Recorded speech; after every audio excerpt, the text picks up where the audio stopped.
Hello, and welcome to Google Chat for Families.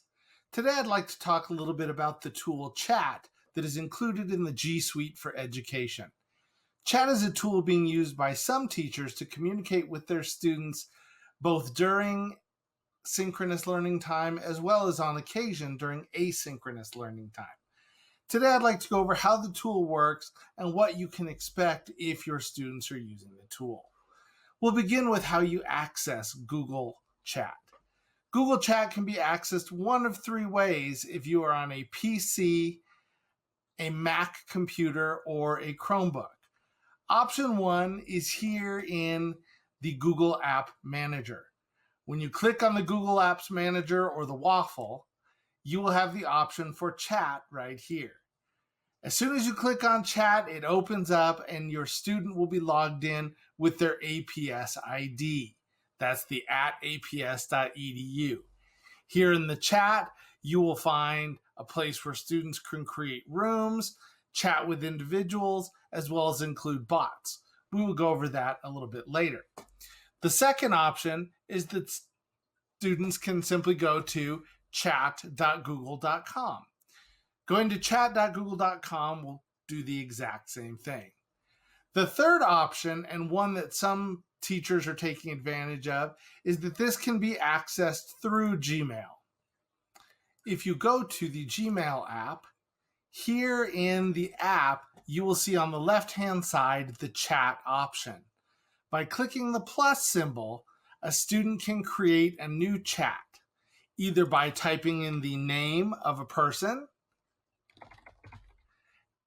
If that person exists within the APS domain, their name will pop up. They can also utilize a student's ID number. They do need to know the student's ID number in order to be able to pull that person up. Once they create that chat, a new window opens up down here in the right-hand corner where they can begin that conversation. For a quick look at how Google Chat works on an iPad, let's hand it over to April. To access Google Chat, there are two ways we're going to show you on the iPad. The first thing you're going to need to do is make sure that you have two apps installed on your iPad, and to do that, we're going to go to the APS App Catalog. First thing we're going to do is search for Hangouts Chat, which is Google Chat. You can see I've already installed it. Second one is Google Chrome. Just make sure that it's installed. I'm going to go launch into Chat, get started. I'm going to add my APS account.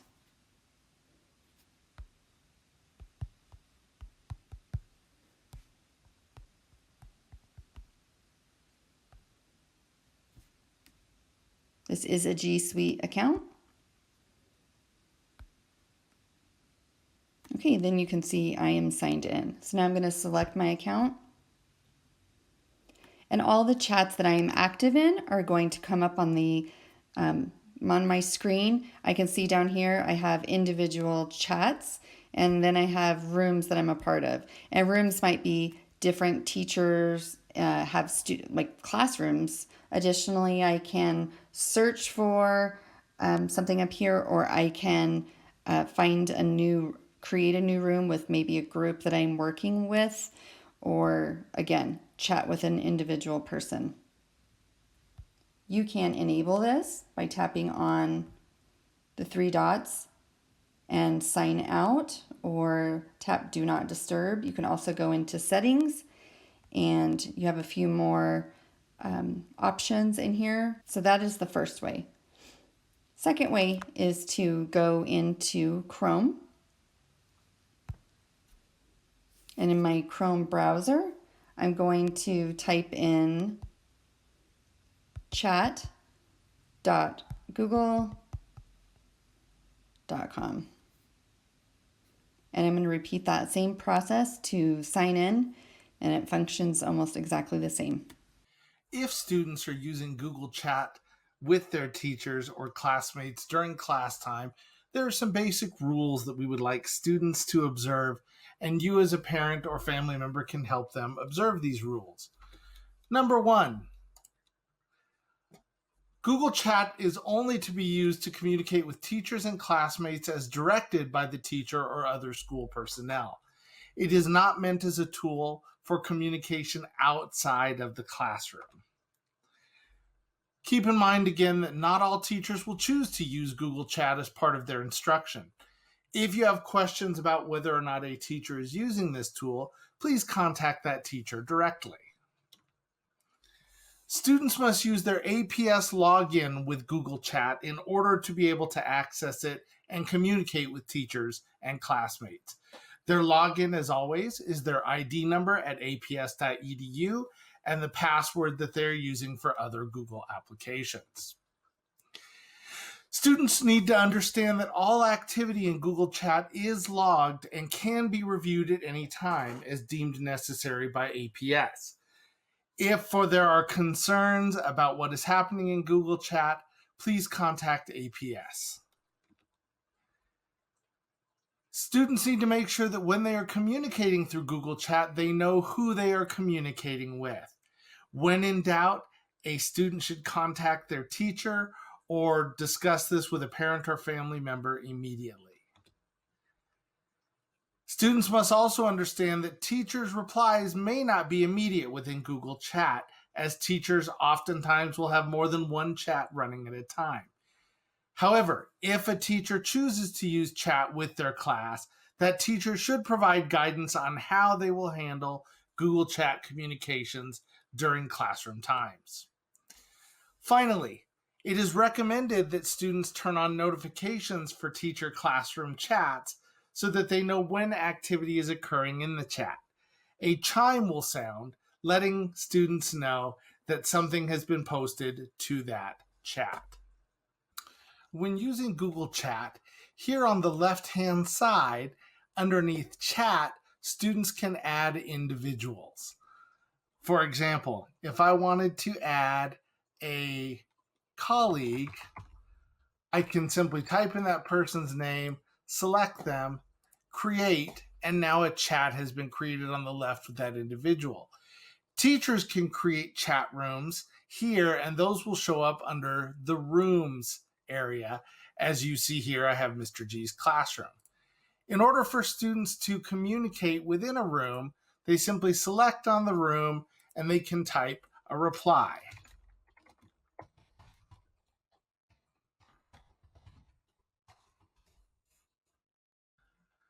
Once they type in a message, a reply will be created by other students in the class or the teacher, and a chime will be heard.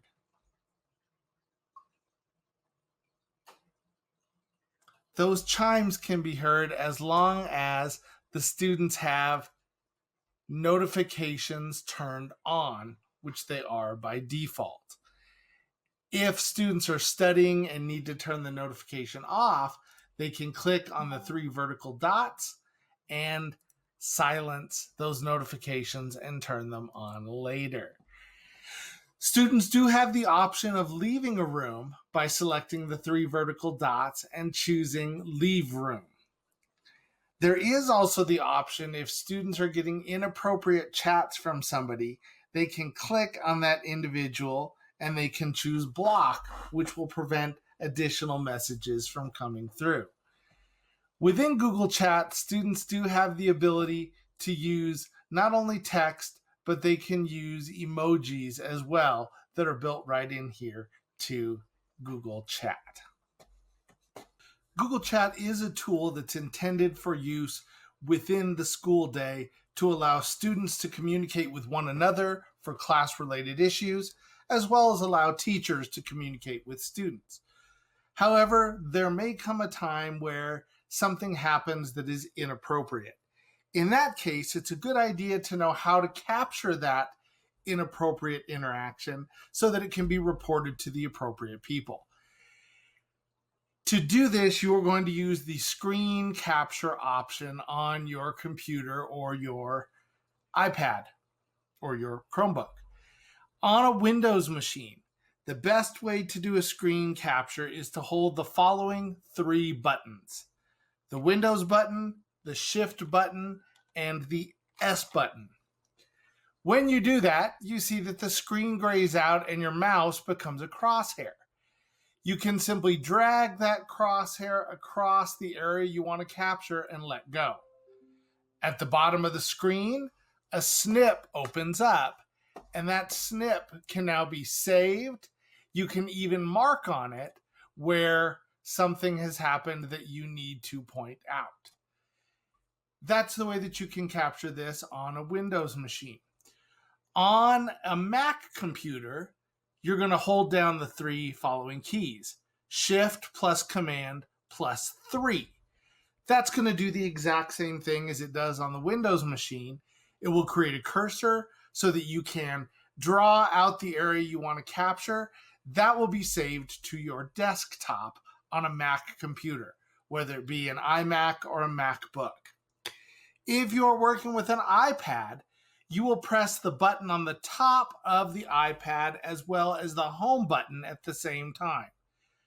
Then in the lower left, the screenshot will appear. It is going to capture the entire screen. You will tap that screenshot and select Done. The screenshot will then be saved into the Photos folder on your iPad. Finally, for the Chromebook, you will select Shift plus Control plus the Show Windows button. This will again create a crosshair that can be dragged around the desired area. The screenshot will then be saved into the Downloads folder. Hopefully, this is not something you will have to use, but it's a good tool for both parents as well as students, just in case something inappropriate happens. Should you capture something like this, please report it to a teacher or an administrator at your school site immediately. Hopefully this information will help you to feel a little bit more comfortable as your students use Google Chat. If you have any questions, please don't hesitate to contact us at APS and APS Educational Technologies. Thank you so much and have a great day.